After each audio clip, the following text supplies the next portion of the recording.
नमस्कार, मैं हूं राहुल आर्य और हाजिर हूं आप सबके सामने नए पॉलिटिकल किस्से के साथ।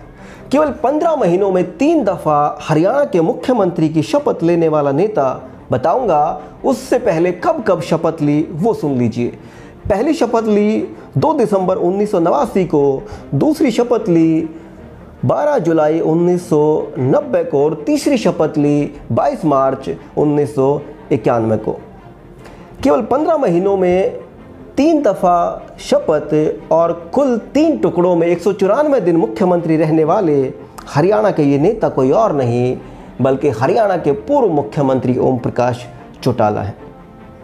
आखिर ओम प्रकाश चौटाला को 3 बार शपथ क्यों लेनी पड़ी वो बताऊंगा। उससे पहले आपको जानकारी दे दूं कि हरियाणा के अंदर ओम प्रकाश चौटाला 5 दफ़ा मुख्यमंत्री की शपथ लेने वाले इकलौते नेता भी हैं। कहानी पर लौटते हैं। 15 महीनों में 3 दफ़ा मुख्यमंत्री की शपथ लेने की ओम प्रकाश चौटाला को आखिर ज़रूरत क्यों पड़ी वो सुन लीजिए। बोफोर्स कांड के बाद केंद्र सरकार जो राजीव गांधी के नेतृत्व में चल रही थी उसकी उल्टी गिनती शुरू हो गई। या मानिए कि राजीव गांधी की सरकार की उल्टी गिनती शुरू हो गई।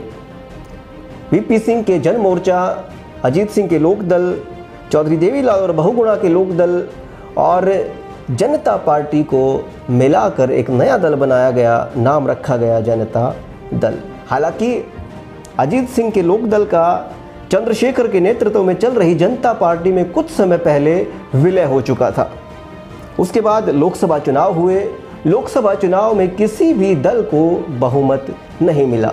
हालांकि कांग्रेस की सबसे ज़्यादा सीटें आई मगर बहुमत से बहुत दूर।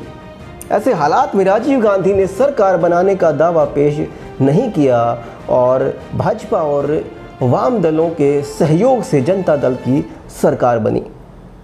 वीपी सिंह देश के 7वें प्रधानमंत्री बने और उप प्रधानमंत्री बने चौधरी देवीलाल। और चौधरी देवीलाल जिस वक्त केंद्र के अंदर उप प्रधानमंत्री बने वो उस वक्त हरियाणा में मुख्यमंत्री भी थे। तो केंद्र में उप प्रधानमंत्री का पद संभालते ही हरियाणा के अंदर मुख्यमंत्री बनाया गया ओम प्रकाश चौटाला को। उस वक्त चौधरी रणजीत सिंह चौटाला जो फिलहाल हरियाणा सरकार में बिजली मंत्री हैं वो मुख्यमंत्री पद के सबसे मजबूत दावेदार माने जा रहे थे।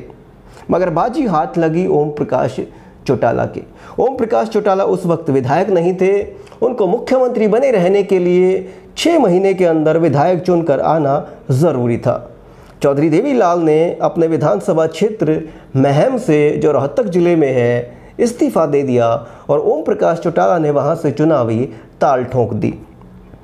मगर राजनीतिक गणित तब फेल हुआ जब महम से पंचायती उम्मीदवार के तौर पर आनंद सिंह दांगी ने पर्चा भर दिया। आनंद सिंह दांगी उस वक्त चौधरी देवीलाल के भगत होते थे मगर पंचायती तौर पर निर्दलीय के तौर पर उन्होंने ओम प्रकाश चौटाला के खिलाफ पर्चा भर दिया।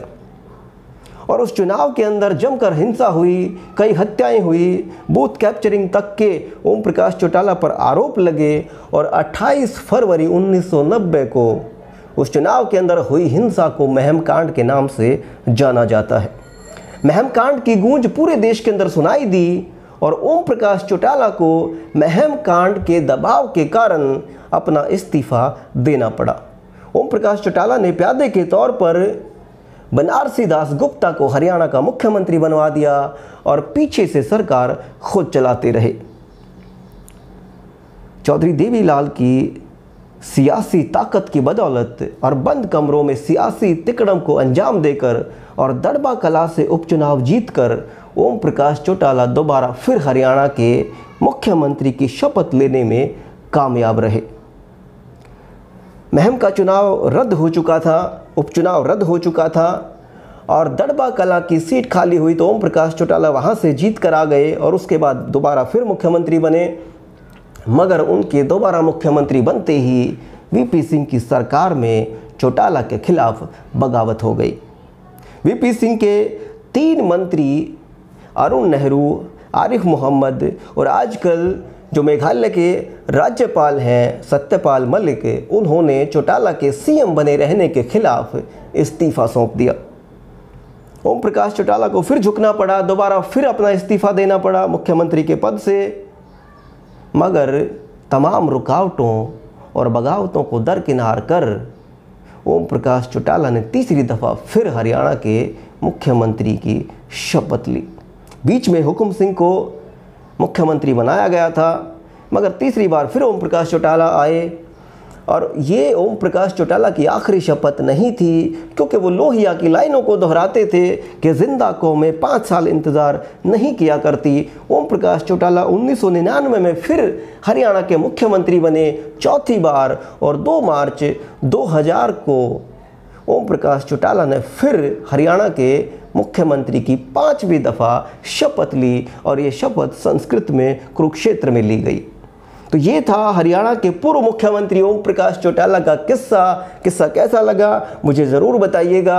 अगर आपके पास कोई सुझाव है तो मुझे आपके सुझाव का इंतज़ार रहेगा। कोई शिकायत है तो वो भी स्वीकार करने के लिए तैयार रहूँगा। चैनल को सब्सक्राइब ज़रूर करिए, ताकि इन किस्से कहानियों के बहाने मैं आपसे और आप मुझसे जुड़े रहें। फिर हाजिर होंगे किसी नए किस्से के साथ, नए मुद्दे के साथ। तब तक के लिए आज्ञा दीजिए। जय हिंद, जय भारत, नमस्कार, वंदे मातरम।